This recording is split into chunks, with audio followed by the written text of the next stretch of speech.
নমস্কার, আরএমটেক বাংলা আপনাকে স্বাগত জানাই। আপনার যেমন আধার আছে ঠিক এবারও জমি জায়গার আধার হবে।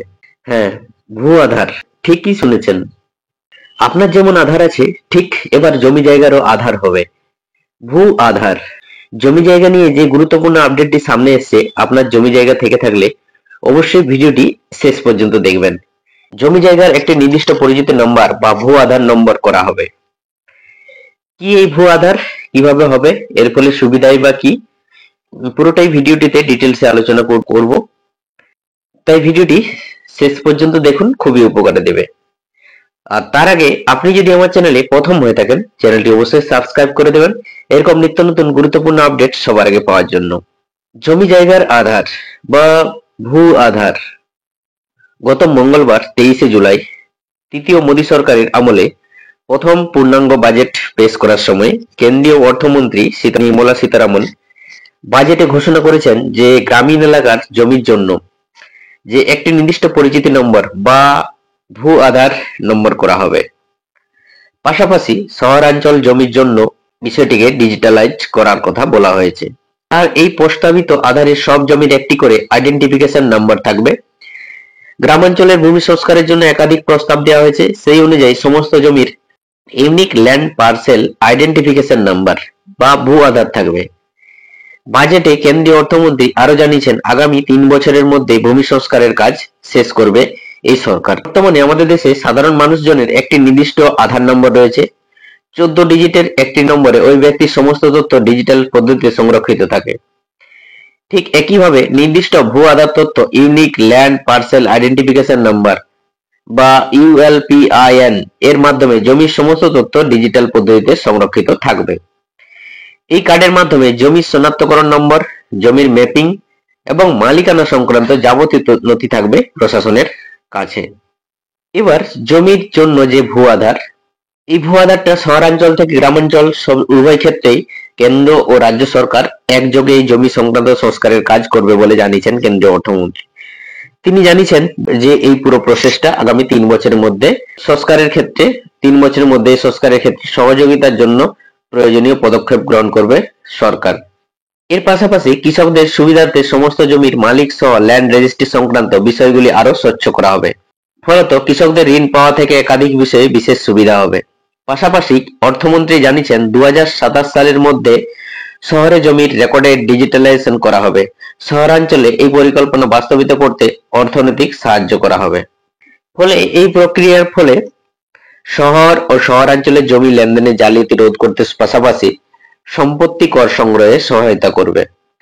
পরিকল্পনা অনুযায়ী শহরাঞ্চলের জিআইএস ম্যাপিং এর মাধ্যমে জমির রেকর্ড ডিজিটালাইজ করা হবে। আইটি ভিত্তিক ব্যবস্থা করা হবে। কার কতটা জমি কোথায় রয়েছে সেই সমস্ত বিষয়কে আপডেট করার পাশাপাশি কর সংক্রান্ত বিষয়গুলিকে স্বচ্ছ রাখার বিষয়ে বলা হয়েছে। এই বিষয়গুলি পরিচালনা করতে স্থানীয় প্রশাসনকে প্রয়োজনীয় সহযোগিতা করা হবে বলে জানানো হয়েছে। কেন্দ্রের এই নয়া পদক্ষেপে নয়া জমি সংক্রান্ত কারচুপি রোধ করা যাবে বলে মনে করছে বিশেষজ্ঞ মহল। এই ভূ আধারের একাধিক সুবিধার কথা বলা হয়েছে। জমি সংক্রান্ত সমস্যার ক্ষেত্রে শনাক্তকরণ নম্বর, জমির ম্যাপিং এবং মালিকানা সংক্রান্ত যাবতীয় নথি সহজেই খতিয়ে দেখা সম্ভব হবে সরকারিভাবে।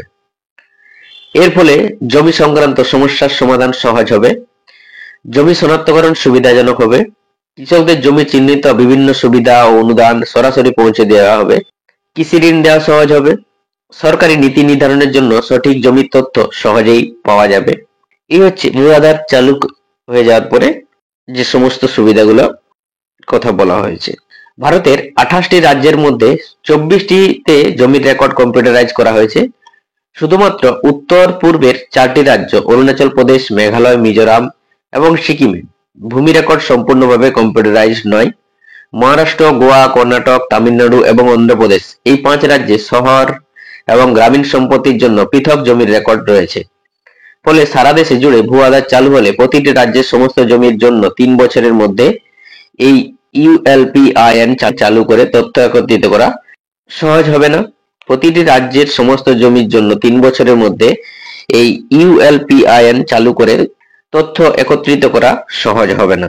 এছাড়া ভারতের অনেক রাজ্যে স্ট্যাম্প ও রেজিস্ট্রেশন রেকর্ড এবং রাজস্ব বিভাগের রেকর্ডগুলির মধ্যে সমন্বয়ের অভাব রয়েছে। অনেক রাজ্যে অনলাইনে মিউটেশনের জন্য একটি জমি বা সম্পত্তি নিবন্ধন করা হলেও সেই তথ্য স্বয়ংক্রিয়ভাবে রাজস্ব বিভাগে যায় না। ভূমি বিভাগের ডিজিটাল ম্যাপিং এখনো সব রাজ্যে করা হয়নি। অনেক রাজ্যে এখনো নিজস্ব পরিমাপ এককের মাধ্যমে জমি রেকর্ড করা হয়, কোথাও বর্গফুট তো কোথাও বর্গ মিটার। কোথাও আবার গ্রামীণ অঞ্চলে জমি রেকর্ডগুলি বিঘা, বিশ্ব, বিশ্বনী, কানাল, মালা, দশমিক, সেন্টা, গুন্টা প্রভৃতি স্থানীয় পরিমাপে পরিমাপ করা হয়। এই সমস্ত তথ্যের সমন্বয় সাধন এবং একত্রীকরণ যথেষ্ট জটিল, ফলে এই ভূ আধার দেশে চালু করতে যথেষ্ট বেগ পেতে হতে পারে কেন্দ্রীয় সরকারকে। এই হলো আজকের গুরুত্বপূর্ণ আপডেট, জমি জায়গার ভূ আধার। আপনার জমি জায়গা থাকলে আগামী 3 বছরের মধ্যে জমি জায়গার ভূ আধার কার্ড কাজ সম্পন্ন হবে গ্রামাঞ্চলের ক্ষেত্রে, এবং শহরাঞ্চলের ক্ষেত্রে ডিজিটালাইজেশন কাজ 3 বছরের মধ্যে সম্পন্ন হবে, তা ঘোষণা করেছেন কেন্দ্রীয় অর্থমন্ত্রী নির্মলা সীতারামন তার বাজেটে। এই হলো আজকের গুরুত্বপূর্ণ আপডেট। আজকের ভিডিওটি এখানেই শেষ করলাম। ভালো লাগলে একটা লাইক করে দেবেন, আর চ্যানেলে প্রথম হয়ে থাকলে অবশ্যই চ্যানেলটা সাবস্ক্রাইব করে দেবেন। Thank you so much.